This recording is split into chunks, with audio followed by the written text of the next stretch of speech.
All right, guys, a lot of data to cover here today, a lot of news to go over. Going to try to get through it quick for you. So based on what I'm seeing in Charlotte County, in Sarasota County, on the MLS, on my personal company's sales board, I think February is going to have a very, very strong amount of closings. The pending sales for January in our office here, I haven't seen the volume at this level since February of 2022. We are going to have an absolutely killer closing month in February if January's pending sales are any indication. So it's kind of a mixed bag what's going on here. I'm seeing a lot of buyers coming out right now. We're putting a lot of homes under contract in the area. At the same time, now our association is officially out of lockboxes. We have no more. You have to get on a wait list. So our listings are still astronomically high. And, I keep trying to make the point that, they're asking people to bring lock boxes back that they're not using. It's not that these lock boxes are sitting in people's cars. They're not. It's that they're on all of these listings because currently in Charlotte County, we have 3,400 single-family homes on the market. That's higher than it was at the peak of any point in last season. Last season, we only hit about 3,200. So even though we are putting a lot of homes under contract, we're still listing too many, and the same thing is happening in Sarasota County. So to give you an example, in Sarasota, there's 3,847 single-family homes on the market right now in Sarasota County. That number was only 979 in January of 2022. So 2 years ago, we barely had 1,000 listings. Now Sarasota has almost 4,000. They sold only 486 of those at the close of January. So you guys can see that there's a big build-up discrepancy going on there. They pended over 800, however. So very strong month for pending sales in Sarasota. And for you guys that may not know what that means, pending sales mean what went under contract that month. So some of those will fall through. Generally, like I said, it's about 20 to potentially 30%, but still 800 pending home sales is crazy. Those homes had an average of 88 days on the market, which is typical of what we're seeing in Sarasota County. Looking at Charlotte County, 3,401 homes on the market. We only sold 294 in January. That's closed. Again, that's closed. Again, guys, that's what closed. What is finalized? Only 294. We pended over 450, however. So even if some of those fall through based on the ratios that I'm going by, we're going to have a strong February closing month. Sales are going to be up, which is what we saw in December. Now, if you take a look at somewhere like Lee County, and I pulled this from Zillow, according to Zillow, they have 9,981 single-family homes, almost 10,000 homes on the market. This time last year, Lee County only had about 6,000, which was still double what they had the previous year at that time. So all across Southwest Florida, we're still seeing very, very strong inventory increases, even though we're technically pending and selling more homes.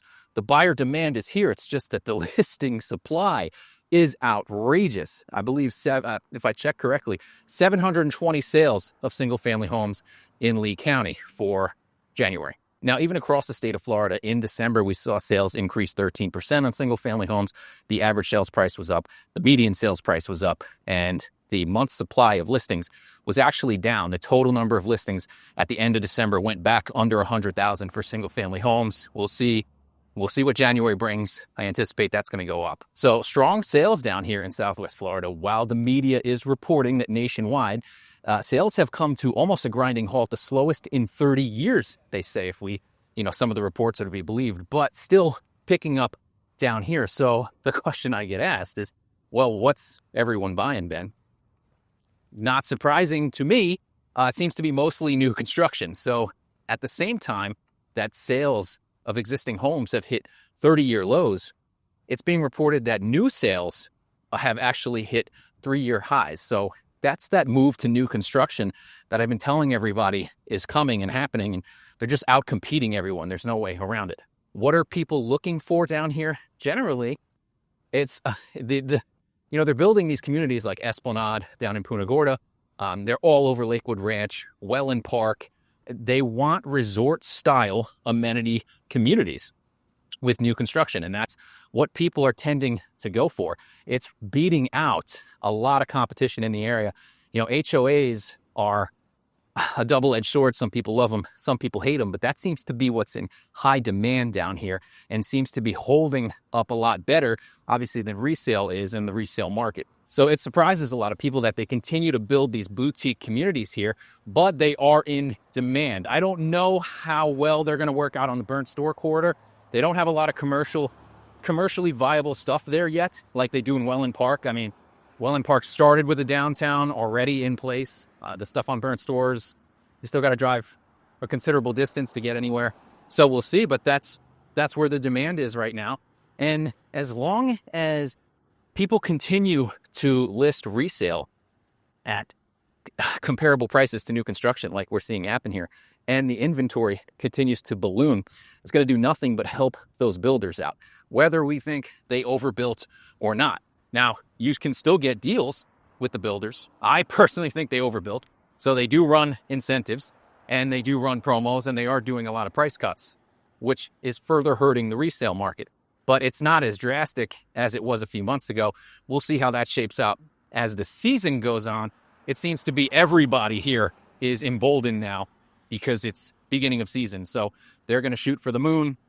They're going to see what happens. And I don't know. I don't think it's going to work out for most, but I've been wrong before. Like I tell you guys all the time, I keep it real. I'll tell you when sales are in the toilet. Right now, pending sales are very strong. I'm not going to come on here and tell you it's not happening. It is. Now, how long will that last? I don't know. The pricing still seems to be decreasing in Charlotte and Lee. It is holding steady in Sarasota. So it's all about pricing, how long you're willing to have your house on the market. And again, if you're going to compete with the new construction, how unique is your property? There's certain things that really doesn't matter if there's new construction around because they can't get your type of property. They can't get your location. That's a big thing that I'm running into lately is location. As they say that about real estate all the time. Location, location, location. But it's true, and it's especially true even in these boutique communities. You really have to watch where you're purchasing your lots and where you're placing your house, because it can be the difference of 10 to 20% when you go to sell, just based on what your backyard is looking at, especially in somewhere like Lakewood Ranch or Welland Park Golf and Country. Yeah, it really, Beach Walk. I had a friend of the channel, a customer of mine, sent me a house in Beach Walk the other day, and it was really nicely done up model, but it was, the price was very low. They were going to take a loss on it already. It looked like they were going to take about a $75,000 loss from what they bought it for. And they said, what's going on here? Why are these people so eager to get out of here and take the loss? And the photos were great, but I did notice that there were no photos of the backyard. There were no photos of one side of the house. The drone footage was a certain direction. So I pull up the satellite and the garden center and the mailboxes and all the amenities are smack dab in their backyard. So that's the location, guys. Golf course. If you're buying in a golf course community, if you have a great view of the middle of the fairway, especially with water, it's gonna hold its value more than if you just have a preserve, or maybe you're at the tee box. Some people are not too crazy about the tee box. Things like how close is the cart path will change things when you go to resell. So you got to think about all that stuff. I've had other customers I've worked with in Lakewood Ranch, and one of the concerns near the tee box is like, well, you can hear everybody. Obviously, you hear all the tee shots, but people are hanging out, and sometimes they're drinking. They're smoking cigars while you're in your pool with your grandkids, and that's the kind of stuff you got to consider in there. And location's big. I mean, even especially like waterfront. If you can get a nice waterfront property, a pre-existing waterfront property that can compete with new construction, has all the upgrades, has all the protection, has the metal roof, and even if it's cosmetically done, even better. And wouldn't you guys know it, I happen to have a listing like that in Cape Coral that I'm going to run you through real quick. All right, guys, so this is direct Gulf access in Cape Coral, right off the Caloosahatchee River. I really like this house just for the island oasis feel it kind of gives. You can see right here from the aerial, it's surrounded by trees. The backyard is awesome. We'll get you back through there. Let's go in first. You have two Spacious living room areas, one here on the right, one over there back on the left. Nice dining area in the middle. Great views of the pool. We're going to take you through the primary bedroom. Also giving you another good view of the pool area. That's a saltwater pool, by the way. I love the bathroom in here. It's massive. It's very unique. It's nicely updated. And the closet is super cool. You get 2 skylights in here. It's a great walk-in closet. You could use this for an office. There's another one in the house I'm going to show you too. Just one of the features I really like here, but excellent space in here. And, you know, as far as the cosmetics, guys, they're all here. They've been done. The plumbing's been upgraded. The electrical's been upgraded. We got the metal roof on here, hurricane impact windows throughout. You got a generator hookup, 120-gallon propane tank, updated kitchen, as you can see. Another great view of the pool. This is the second living area. We'll take you through the guest suites here. The first one, this could be used as the in-law suite. There's a door right there, takes you out to the front entryway, which I think is really cool in case you have guests staying over or, you know, any relatives staying with you. You can also make a nice office in there. This is your third bedroom. We'll get you through to the guest bath here, and then we'll take you out to the saltwater pool as well. It's a great area out there. And we'll spin through here. You can see you got the jacuzzi on the left when you come out, nice seating area. So personally, this is a massive pool area. I think it's awesome. The view is great, but I really like this dock area here as well. And so did they. They put a little hammock up. I mean, what more could you want as far as relaxation? This takes you down to the Caloosahatchee. And again, one final shot on the backyard here, which I think is just awesome. If you guys are interested, take a look at this property on Zillow. We got a 3D walkthrough as well, and I'll get back to the video. So guys, the theme here right now seems to be a lot of active buyers, a lot of pending sales, but still way too much inventory. Whether it's Sarasota, Charlotte, Lee County, there's still too many houses on the market to really see meaningful price, I'd almost say stabilization. And if you're in the market, it really behooves you to know this data. At least I use it all the time. We just had a situation where we had an agent out of Orlando that had a home listed here, and we got a little aggressive with our offer, as we tend to do. We tend to do down here. And they kind of hard countered. But, you know, I thought to myself, well, let me take a look at what Orlando's like. Because one, I don't really know why they're listing all the way down here. I mean, I could sell in Orlando, but will I drive 3 hours to list your house? Probably not. No. But they listed down here. So I pulled the stats for Orlando. Well, Orlando, as of December, has 3.7 months of supply for single-family homes. It's very tight, guys. That's a seller's market. Anyone in Orlando probably knows that. Now, things may be slowing down, but they're not slowing down to the extent that they are here. So I thought to myself, you know, maybe I can illuminate this agent. Maybe they don't know. I tend to not work in markets that I don't know what's going on. Or if I'm going to go into a market where I'm not super familiar, I make sure I know what I'm doing before I go there, or I partner with a like-minded agent in that area. That's not what this person chose to do. So I said, hey, I understand. There's 3.7 months of inventory up by you. There's 7.9 at the end of December here where you're selling. Very, very different. So, you know, have you considered that? Has your seller considered that? And that's December stats. January's are going to probably be higher, I told them. Because as you can see, there's homes listed everywhere. And you know what? They were reasonable, and they took that back to the seller and gave him the data, and we got it together. So, you know, that's why you got to know, you can't just say, hey, the market's bad. You got to be able to show, you know, you got to back up support your offers. And I hope I help you guys somewhat on this channel do that. Now you have to understand the inverse of that is also true, guys. I had the exact same scenario happen to me as the listing agent. And the agent came in with a really low ball offer. And for me to say that, it's really low. And I looked at it and I was like, I respect that. Okay. Like I get it. But show me the comps. Show me where you're justifying this offer. And they picked probably the worst set of comps if they wanted to support this offer that they could have. I mean, the homes that they sent over were they were not even comparable, and they were so off the mark. It's crazy. As I walk past it, another for sale sign. For sale sign. No way. For sale sign across the street. For sale sign over there.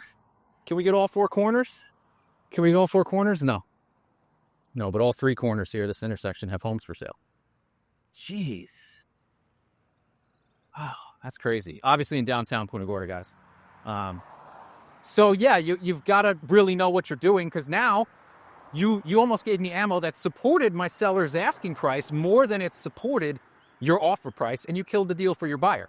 I'll go to the seller and I'll make the justification if you can provide it, and I generally try to do that before we list. But sometimes we're on the market for a while and things change, and okay, but you just to throw in a lowball offer, not even read the comps you're sending to me, because some of them, we're not even in the same ballpark. It looks really bad. So you got to make sure, guys, if your agent doesn't know what's going on in the market, you either get them to find out before you're making offers or before you're listing, or you do it yourself. I mean, obviously, then I got to say, well, what's the agent for? I get it. They should be doing this kind of stuff, but sometimes people don't think about it. Sometimes people aren't on top of it, but you can ask. We all have access to this data, and make sure that they know what they're talking about. I mean, this person sent me over probably 30 properties, and maybe one was comparable, and it wasn't even a sold. It was an active. So, the data was useless, and unfortunately, we couldn't get that one together. But just be cognizant of that. If you're going to come in low and aggressive, at least make sure there's something to support it. That'll at least help. It'll at least help a conversation, which is why I always stress data on this channel. And is any piece of data perfect, guys? No, unfortunately. It's going to be different everywhere you pull it, but try to keep it uniform. So if everything you're gonna do is from Zillow or Redfin, try to keep it on those sites. Everything you're gonna pull is from the MLS, try to keep it on those sites, numbers-wise, because those will keep consistency, which is why I try to always do the Florida Realtors report. I don't necessarily agree with some of the ways things are measured, but then I'm consistently giving the same report, as opposed to like today, I pulled the MLS numbers because I want the numbers for January, and it's, the Florida Realtors isn't going to send that out until probably the middle of February. So I'm going to take the MLS numbers for pending and solds, but it's going to probably differ ever so slightly from theirs when the time comes. All right, that's going to do it for me today, guys. If you like this video, give me a like, share, subscribe, and I'll see you next time.